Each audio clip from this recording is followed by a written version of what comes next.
What if the most powerful thing a leader can do isn't found in a boardroom strategy session or a quarterly earnings call, but in the decision to walk away from all of it and give themselves to something bigger? Today's conversation is about what happens when ambition meets purpose, and why some of the most important leadership lessons don't come from success. They actually come from crisis. My guest is Gail McGovern, former president and CEO of the American Red Cross, the nation's leading emergency response and blood services organization, where she served for 16 transformational years and left an institution fundamentally stronger than she found it. Gail's career is a masterclass in range. She ran a $26 billion business unit at AT&T. She served as president of Fidelity Personal Investments and taught at Harvard Business School before answering what she might say is the most important call of her career. She joined the Red Cross in 2008, when the organization was financially unstable and operationally fragile.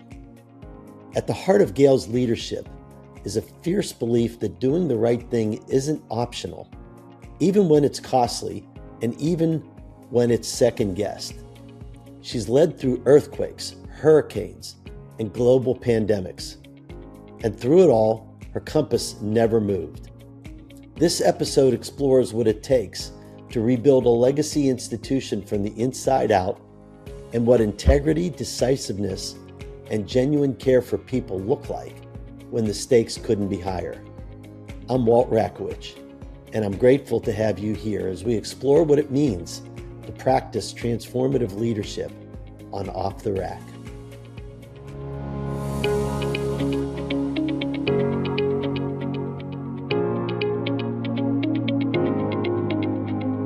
Well, Gail, it's great to have you on the show. So thank you very much for being on.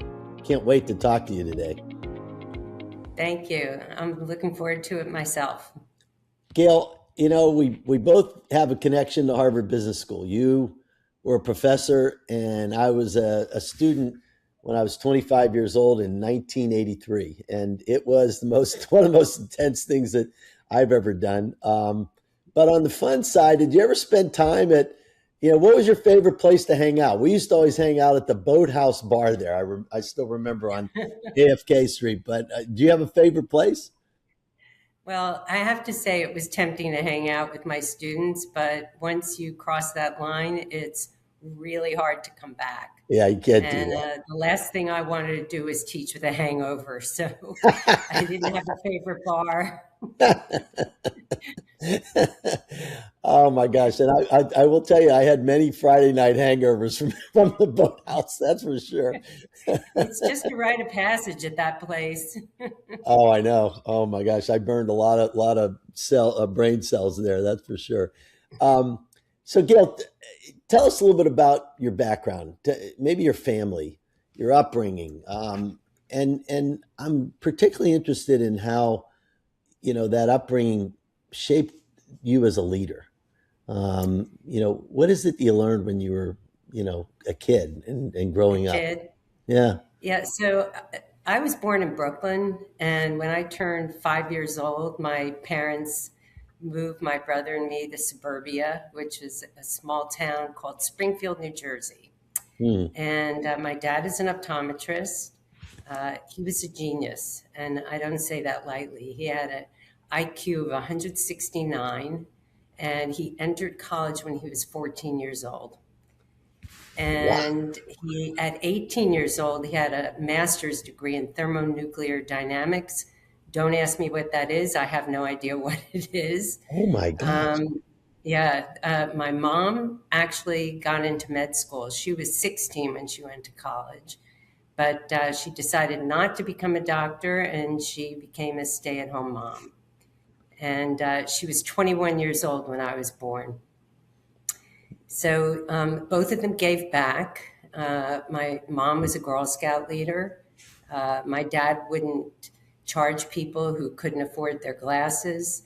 And they still managed to give my brother and me a small allowance. So at 14 years old, I got my very first job as a cashier. And honest to God, I've worked ever since. I just like work. Yeah. Now, my first real job was at AT&T, and I was a coder, as they called it back then, and that was in 1974. And I was just this kind of person that liked learning new things. And over the 23 years that I spent at AT&T, I just moved around, job to job to job, operations, marketing, billing, a small stint at Bell Labs. But I'll tell you, Walt, is I sorely needed an MBA. Honestly, with all those moves, I still didn't even know how to read an annual report. Yeah. So I got my MBA at Columbia, not at Hmm. Harvard. And while I was working, I just fell in love with the language of business. Interesting. I'm kind of curious, did your parents push you to work or did you just want to work at the age of 14? They did not push me to work. I mean, my allowance was so small. I remember, I wanted to get those 45 records, that you could play on your Victrola. Yeah. So, they gave us an allowance, but, if I wanted anything special, I had to work for it. Yeah. So Um, it's just innate and there was a bit of a need in your mind to get there. Absolutely. And I don't know why, but I always just love to work. And I think it's because I was curious kid. Yeah. So your career, you said you were 23 years at AT&T, and then you went to Fidelity, and then of course to Harvard Business School, and then leading the Red Cross as a CEO, and now the board chair, actually. When did you first feel that pull toward kind of mission driven work? So I left AT&T after 23 years, and when I left, I was reporting to the CEO. So I felt like there was not much more that I was going to be able to accomplish. So this search firm called me and asked if I wanted to run the personal investment business at Fidelity Investments. Mm. And I realized then that it was time for a change. So I really enjoyed the new role and I learned a lot. And that's kind of the theme. I just like learning. And 4 years later, the news was consumed with stories about corporate malfeasance, Enron, WorldCom. So I had this Yeah, I remember that. romantic, yeah, it was crazy at Yeah, that point in yeah, time. yeah. Hmm. So I had this romantic notion that I should leave Fidelity and teach young people ethics. Um, and this is before I knew about the boathouse, too, I should say. Um, so I figured I want to go to Harvard and teach young people. Yeah, And you know this, Walt, from being a Harvard grad. Those kids were already smart, and it was just a privilege to be in the classroom. yeah. I don't know if I taught them to be ethical, but I know that they were bright, and hopefully I got them even brighter. Hmm. Yeah. And I was there for 6 years, and I enjoyed every moment. But that's when I got the call from a search firm asking if I would consider joining the Red Cross. And it was crazy. There were 8 CEOs in 5 years. So Wow. with those statistics, I still thought, okay, I'm going to try this because, as you said, that it was calling to me. Yeah. And my thought was, look, I may wind up failing. I might be number 9, but I had to try to save this incredible institution, and that's what drew me to it. I'm curious just back on double click on that a little bit. Um, 8 CEOs in 5 years. Was it the CEOs or was it the organization that rejected the CEOs? I'm kind of curious what happened there. I think it was both. Mm. Um, the last one was doing okay, but it seemed like there was organ rejection every single time a new CEO came. Mm. And my attitude was, I'm going to try. This is an incredible institution. I'm going to do everything I can to not be number nine. But it was like for a whole host of different reasons. And a lot of it, I think, was the board was shifting and moving. There was just a lot that needed to be done, and they just hadn't found the right person to do it at this point. Yeah. And the organization was somewhat in disarray at that point, right? Oh, I yeah. mean, Oh, yeah. yeah. Yeah. So it needed You know, it needed I it wasn't needed some help. exactly welcome. I wasn't exactly welcome. Yeah. So you take on this job at the Red Cross. What was it that from your early corporate years that kind of shaped your ability to turn this around? So I have to confess, I used to make decisions only with the left side of my brain. I was very analytical, very logical, not emotional. And when I joined the Red Cross, it was in disarray. I had a $209 million operating deficit, an unfunded pension plan of over $1 billion. We Mm, also had loans that equaled $614 million. And my CFO had only been in place for a month. And the two of us were just focused on fixing the financials, just fixing the financials. And I was leading from my head, not from my heart. And then I went to visit one of our shelters. And Walt, it totally changed my life. I realized this just isn't a financial problem. We had to save the Red Cross because there were people in our shelters where they had nowhere else to go. And lots of times when I would listen to their stories, they would actually start to cry, and they had to evacuate with nothing except the clothes on their backs.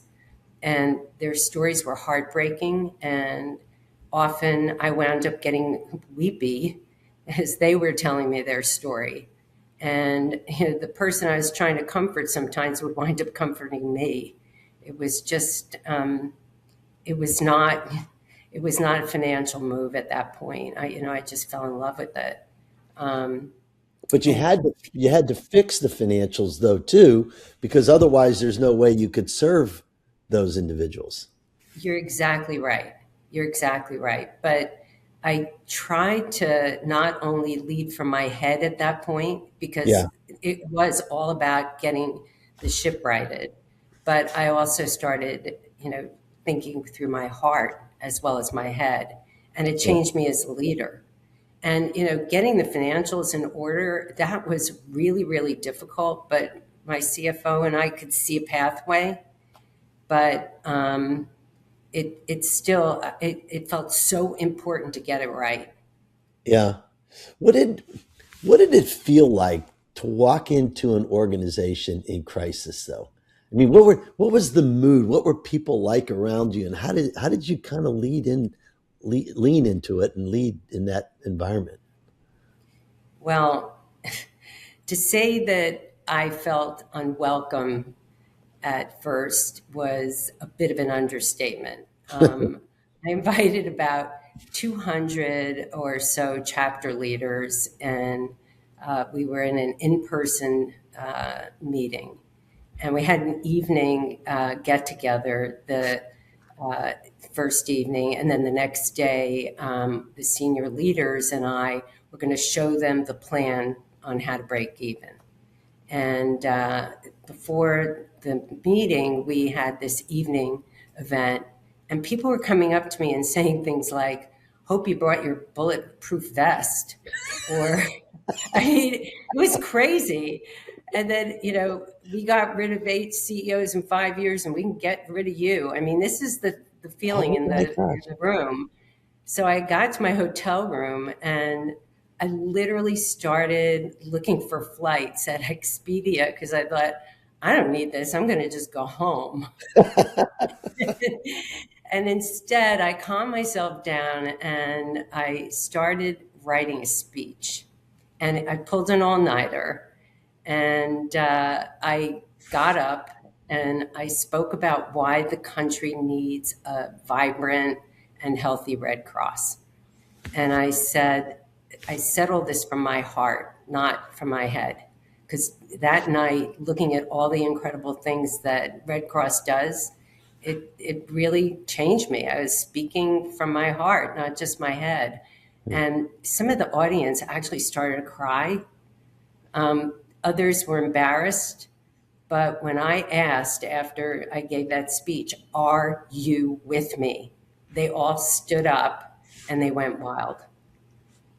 And once they understood the changes were necessary, they wanted to help save the Red Cross. And I have to tell you all, the experience just changed me. Over time, I learned to lead from my heart, not just from my head. You won them over.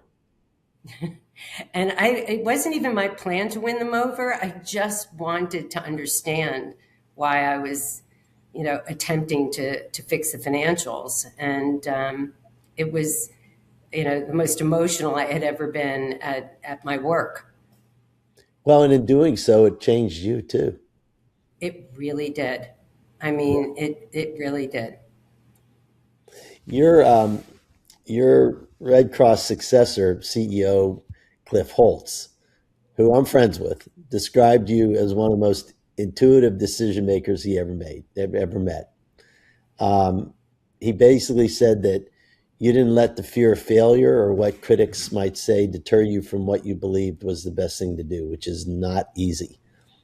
Then he said also that watching you lead through moments of crisis from massive disaster responses, like, we all know about COVID-19, the pandemic, and some of the others, but that taught him what ethics and integrity really look like. Um, can you take us through some of those moments and perhaps one or two of those decisions that you had to make that was maybe really tough? So, first of all, I have to give a shout out to Cliff. The guy's amazing, and you Yes. know him. What you see there is what you get. He's brilliant. He's Yeah. kind. He's funny. He's pretty flexible. He wins every argument, though. At the end, he wears me down. But He beat me in golf last year, so you know. and he's probably rubbing your nose in it. He's just a remarkable human being, and I've known him. I don't know if he told you this, but I've known him for over 40 years. Yeah, We he worked did. when we were kids together at AT&T, and he is the smartest person in the room all the time. He's just an amazing person. He is. But getting back to your question, that old adage, "It's lonely at the top." Yep, It really is lonely at the top, and you know that from your I do. experience.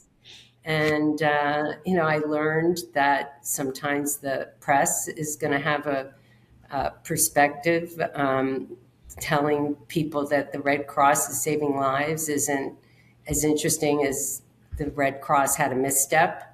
Yeah. But those missteps made us stronger. And if I made a decision that turned out to be a bad move, I would learn from it, learn from the mistake, course correct really quickly, and move on. And we had to do a lot of that. Um, One example, we were in such financial trouble that I had the team increase the price of our CPR classes. And we were pretty much the only game in town, but American Heart also did CPR lessons. Turned out to be a really bad move. We were losing students. And, when I saw it, I brought the prices back down right away. Mhm. And, it was a dumb idea in the first place, but the Red Crossers learned from that experience because they realized that the leadership team and I would admit our mistakes and course correct. So it was Mm. kind of a defining moment. And you could hear in the hallways, they would say, "Well, this seems kind of crazy, but if it doesn't work, we have the faith in leadership that they'll just take it down." And you mentioned COVID. That was by far the most difficult period that I lived through at work. I mean, getting the financials in order, that's not rocket science. But COVID was just so difficult. I would wake up in the morning, no lie, and I would say, "Dear God, don't let anyone die today." That's how tough that situation was. And we had to make so many quick decisions to protect our people and to make sure we were carrying out our mission. So we adopted new safety protocols for blood donations. We held blood drives at locations where we could practice social distancing. Budweiser gave us all of their places where they would normally, have a baseball team. They just gave us the whole arena, and we had blood drives that were, social distance. We pivoted away from putting people in shelters because everybody would give each other COVID. We stuck people in hotels. We moved our health and safety courses online. It was an incredible challenge, and I am just so proud of the Red Cross team and how we got through it. And even now, I am still in awe of how our phlebotomists just showed up. They masked up, they did social distancing, and we couldn't let the blood supply go down. So in the midst of the crisis, we had people drawing blood every single day. So it was a tough situation, but we got through it. And I'm sure that there were a lot of critics along the way as well, to everything that you were doing. I mean, nobody really knew what was going on, but it is just the critics come out of the woodwork. And unfortunately, if you listen to all the critics, you'd be paralyzed and you wouldn't make any decisions at all. So No, it's true. I It's mean, true. it's just the And, way it is. it's like what I said, it's nothing, it's not interesting when they say, Red Cross saved lives today. Yeah. But those missteps, that also was helpful. Yeah. And we were able to get through a really difficult situation where it could have been a real crisis. Yeah. Oh, absolutely. Um, so, Gail, Fortune named you one of the 50 most powerful women in corporate America twice. And yet you spent most of your significant chapter of your life running a nonprofit. I'm kind of curious, what would you say to women leaders today who kind of think about power more from the perspective of corporations as opposed to nonprofits? So when I was with AT&T and Fidelity Investments, it was pretty standard that I was going to be the only woman in the room. Mm, And so my advice to women is, if you find yourself being the only woman in the room, embrace it. Embrace it. I've met women who say they have imposter syndrome. Have you heard about yeah. imposter syndrome? You got to let that go. I mean, I don't think men have imposter syndrome, but I never heard a guy tell me that. But you've got to let it go, because if you are in that room, it's because you belong there. So enjoy it.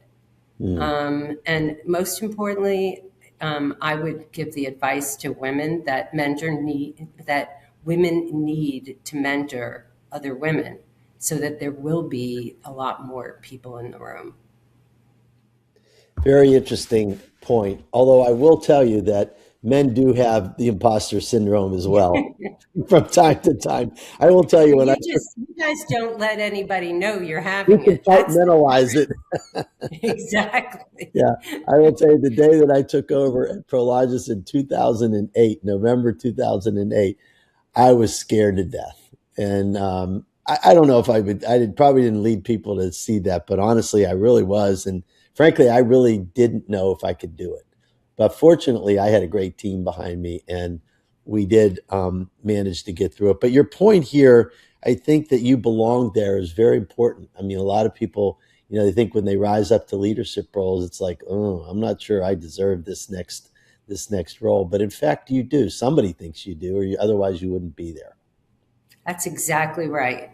I couldn't agree more with what you said. And when you're staring down, a turnaround like you did, Hmm. it is scary. But if you let them see you sweat, they're all going to start panicking. So you Oh can't do yeah, that. can't do that. You just got to go home and then go, and come back and, hey, so let's get through this. It's so um, true. so Gail, if you could go back and sit across from your 35-year-old self, the one that climbed the ladder at AT&T, what's the one thing about leadership that you know now that you wish somebody had told you back then? So it really is just one sentence, and that's lead with your head, but also lead with your heart. Hmm. Um, particularly in the for-profit world, you just don't want them to see you sweat. And I still agree with that, but that doesn't mean that you can't be heartfelt at work. And, that's literally what got us through the turnaround at the Red Cross. Just getting people putting faith in you and seeing that you have a big heart and a big brain. Yeah. And again, that's something that you learned over time. As a 35-year-old, you were probably leading more with your head than you were your heart, I would think, I, based on what I you just. really was. I mean, I didn't even know I had a right side of my brain. It was Yeah. all, it was all financials. It was all getting, initiatives involved. I never cried when I was in the for-profit world. But, when I see people in shelters, I get weepy. And, there's no crying at work, but at a place like the Red Cross, we all, feel that we are leading from our heart. And Gail, I would think you would say that that's important for your employees to see you doing that, to see You are the human exactly right. side. Yeah, see the human side in you. They need the warmth and hugs as much as the people in our shelters. I mean, you're a volunteer, you're going to a shelter, you're seeing people who are absolutely shell shocked. Sometimes they're not even English speaking. You have to have a big heart because you're handing over a piece of it. Um, Yeah. so they need to have a leader that understands what volunteerism is and how to help others. Yeah. But even in the business world, from what I'm hearing from you, is that it's okay every once in a while to show that you have a heart and that you have emotions and that things do touch you. Would that be If I, the right I way of think saying you're it? exactly right, and I often think, gee, if I had only brought my heart to work in those many years that I was in the for-profit space, Hmm. I probably would have been a better leader. Really. Mm-hmm. So, I guess one other question, Gail, and as you reflect back on your journey and your calling for that matter, um, is there a teacher, a mentor, teaching moment that kind of shaped how you live? So I've thought about this a bit. Who was my mentor? How did that come about? Um, the point where I actually understood the the Red Cross psyche um, actually happened from a 7-year-old kid. He sent me a crumpled up dollar bill in a letter that said, "This is from the Tooth Fairy.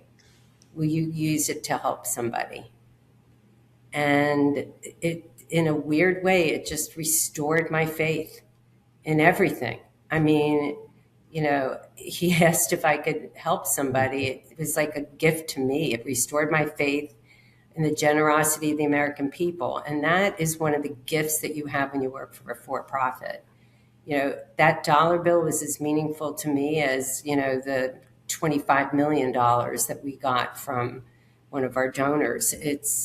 Uh, that restored my faith in the generosity of the American public. A 7-year-old kid sent you that. From the Tooth Fairy, no less. Wow. Yeah. Well, if that's not enough to tug at your heart, nothing will. Nothing will. Um, Well, Gail, I just want to thank you so much for joining me on this episode. Um, I'm really grateful to you for being here and really talking about, I'd say leading with humanity, Oh, and still doing it when you're under pressure, right? I mean, you can take over a pressure packed situation and still lead with humanity, and that's basically what you're saying. And Cliff would say that you're absolutely right, that she did. And so I really want to thank you for being on. This has been awesome. Um, thank you so much. It's been awesome for me too, and it's fun looking back on some of these things too. Um, and if Cliff is proud of me, then I must have done a good job. oh, he's proud of you. Not only is he proud of you, he's thankful that you taught him the ropes. So he would. Well, That's he was the only person I would hand the baton over when I joined the chair position. He's a remarkable human being, and he may say he learned a lot from me, but vice versa, I learned a lot from him too. yeah. Feelings are mutual. Well, thanks again, Gail. And I also just want to say thanks to everyone who tuned in today. Look, you can always find more insights from our episodes on Off the Rack, plus our new newsletter, and just follow Off the Rack on your favorite podcast platform. Leave a review, share this episode with someone who needs a little purpose-filled inspiration. Until next time, I'm just going to encourage all of you to be human with one another and find a way to have a positive influence on someone each and every day. Thank you.